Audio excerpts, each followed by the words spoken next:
mga kapiksi. So ito guys ay kaperahan 'no, abundance sa kaperahan ito mga kapiksi. Talagang yung iba sa inyo pagpapalain kayo dito sa mga bagong opportunities na 'to. Guys, maaaring magdala ito ng, financial stability sa inyo, financial security 'no, magiging maganda yung status ng kaperahan niyo guys, and kagaya nga ng sabi ko sa inyo kanina, magmu-multiply, maaaring mag-multiply itong, pasok ng pera sa inyo mga kapiksi, dahil dito sa mga bagong opportunities na 'to. So explore niyo lang 'yan, ng explore mga kapiksi. Puwedeng sa business din ito guys, kung meron.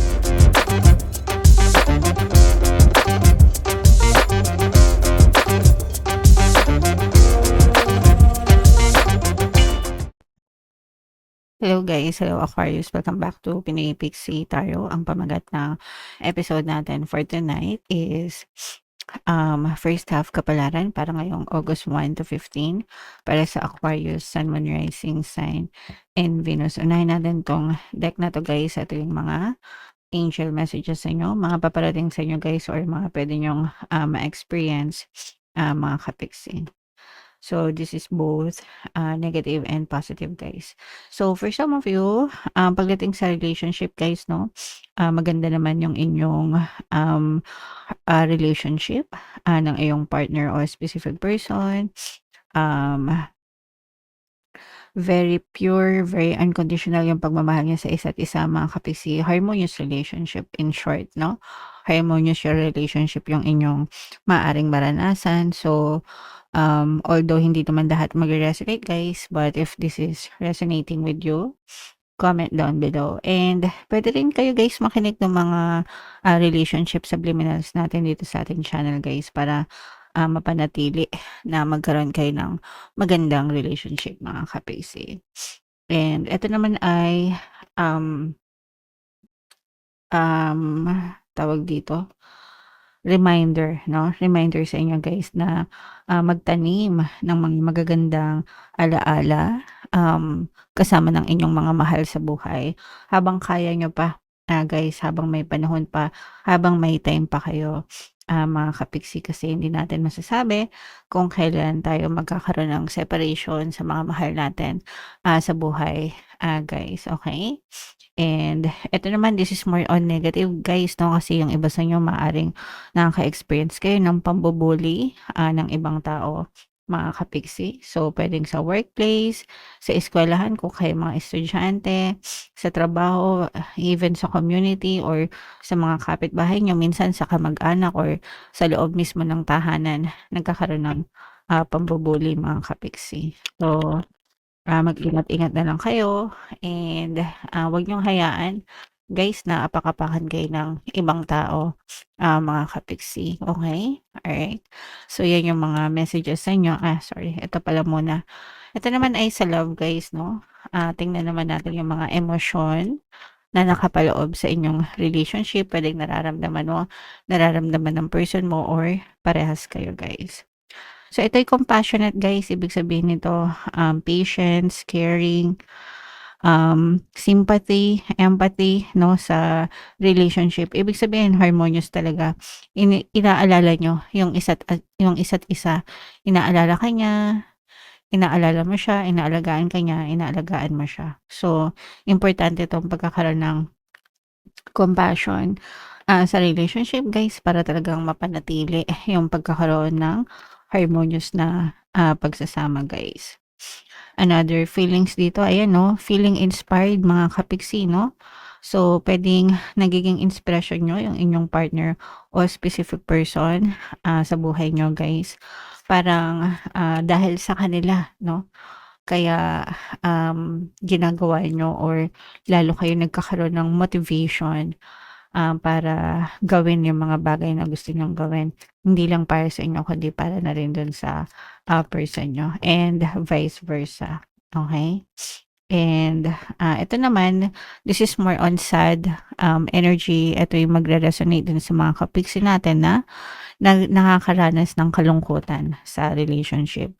So, for some of you, malungkot, lonely, sad, wala, hindi masaya sa relasyon mga kapiksi. So, while yung iba masaya, yung iba naman hindi masaya. So, alam mo kung saang energy ka magre-resonate, kasi guys, iba-iba kayo ng energy, no? So, kung ano yung maka-resonate sa inyo, take that message guys, okay? So yung iba dito, hindi na masaya sa relationship or hindi na napapasaya ng partner nila or a specific person guys. Okay, so comment down below Aquarius if feeling nyo naka-resonate kayo dyan.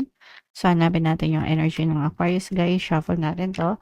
Habang sinashuffle ko to, panoorin nyo muna guys yung video natin regarding sa ating paano mag-manifest ng abundance video course.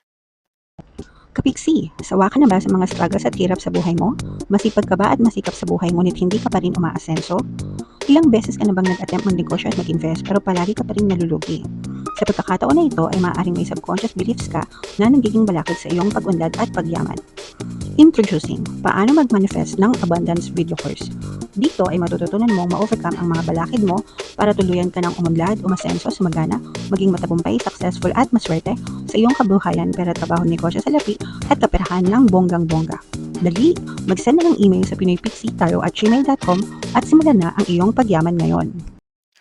Alright, so sa lahat ng gusto mag-avail ng course guys, meron tayong paano mag-manifest ng abundance video course, paano mawala ang third party at magkaroon ng harmonious na relationship, paano pabalikin si ex vice breakup. Sa mga interesado guys, mag-send lang kayo ng email sa pinoypixie@gmail.com.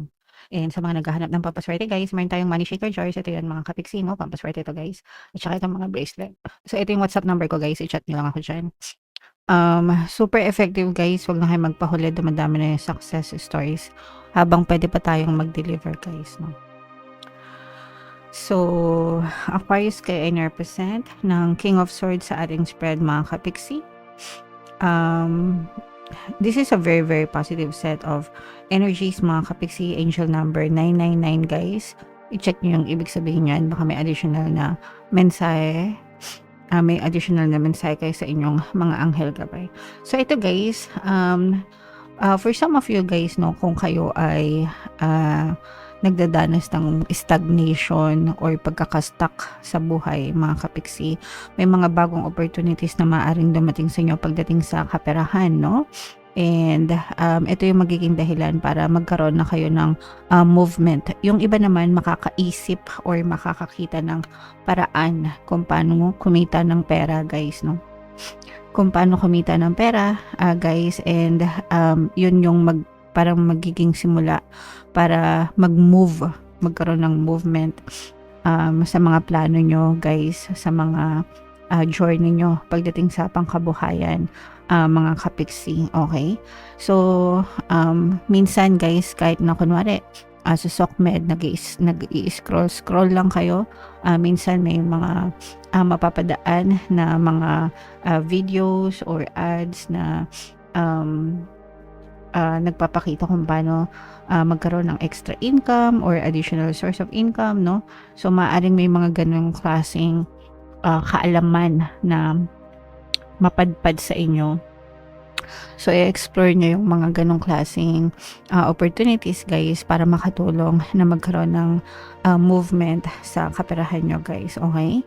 Alright, and angel number 999 guys, i-check nyo yung ibig sabihin yan, baka may additional na mensahe sa inyo ang inyong mga anghel gabay. Ito guys, no, parehas maganda yung energy nyo both sa love and sa relationship.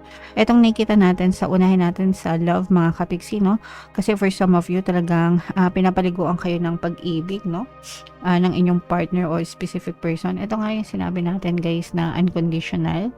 Mga kapiksi, no, very harmonious yung relationship, maganda yung connection, maganda yung communication nyo with your partner or specific person guys, and parang this is everything na wini-wish nyo pagdating sa relationship, no? Ito talaga yung wini-wish nyo, na magkaroon ng harmonious na relationship. And so the universe said, your wish is my command. Kaya binigyan kanya or bibigyan kanya ng partner na talagang very affectionate, no? Kasi merong ibang person na hindi sila masyadong affectionate guys, hindi sila masyadong showy, hindi sila ma-I love you, hindi sila ma-text ganyan, ma-reply. Kaya yung iba nag-i-emo, bakit ganda yung person ko, mahal ba ako nito, ganyan. Pero sa inyo guys, no, parang very emotional yung person nyo, and talagang pinaparamdam nila na mahal nila kayo. So swerte kayo dyan. sa larangan ng pag-ibig na yan, mga kapiksi, okay? And ito naman guys, sa kaperahan, sabi ko nga sa inyo guys, di ba may mga bagong opportunities na maaaring dumating sa inyo sa kaperahan. So kapag in-explore nyo yan guys, kapag pinag-aralan nyo, kapag nagplano kayo, kapag kumilos kayo ng naaayon dyan sa opportunities na yan guys, magdadala yan ng more income sa inyo. May chance na mag-multiply or may chance na lumago, no, yung inyong pagkakakitaan, mga kapiksi. So wag na kayong mag-hesitate guys, no. Wag na kayong magpatumpik-tumpik. Ang importante is kumikilos kayo, may plano, kumikilos, and sabayan ng positibong mental diet, mga kapiksi. Syempre yung dasal, ayan no guys, so this is abundance of money. Yung dasal guys, yung dasal, given na yan, dapat hindi yan kinakalimutan, mga kapiksi. So meron ditong presence ng air sign, Aquarius, Gemini, Libra. For some of you, maaaring may ganyang element kayo sa inyong natal chart, or you may be dealing with other signs na may ganyan sa kanilang natal chart, mga kapiksi. So ito guys ay kaperahan, no, abundance sa kaperahan. Ito mga kapiksi, talagang yung iba sa inyo, pagpapalain kayo dito sa mga bagong opportunities na to guys. Maaaring magdala ito ng financial stability sa inyo, financial security, no. Magiging maganda yung status ng kaperahan nyo guys, and kagaya nga nung sabi ko sa inyo kanina, magmumultiply, maaaring magmultiply itong pasok ng pera sa inyo, mga kapiksi, dahil dito sa mga bagong opportunities na to. So explore nyo lang yan ng e-explore, mga kapiksi. Pwedeng sa business din ito guys, kung meron kayong negosyo, mga kapiksi, no, parang meron kayong mga plano or mga marketing strategy na pwedeng subukan para mas lalo kayong mag-gain ng more customers. Syempre kapag more customers, more pera din yung balik nun, guys, okay? Alright, and ito guys, no, may mga stress, syempre hindi naman nawawala yan. So yung stress naman guys ay dahil yan sa pag-overthink, no. Kung hindi kayo nag-overthink, hindi kayo may stress, mga kapiksi. So iwasan yung mag-overthink, guys. Kung mag-iisip man kayo, make sure na wag kayo mag-spiral, and panitilihin nyo lang yung pagiging kalmado, mga kapiksi. Sabihin nyo lang, this too shall pass, lilipas din ito, magiging ma-okay din ako, mga kapiksi, okay? Alright, so yeah, comment down below, Aquarius, if feeling nyo naka-resonate kayo dyan. Itong mga guys, abundance ng pera to, no, multiplication ng pera, i-mind nyo na yan sa comment section, and comment down below if naka-resonate kayo, mga kapiksi. For more tarot readings guys, ito yung playlist nyo. Ito naman yung ating success stories ng paano mag-manifest ng abundance video course. Panoorin nyo itong video natin guys about money shaker jars. Thank you for liking, sharing, and subscribing. See you next time guys. I love you all. Have a nice day. Bye-bye.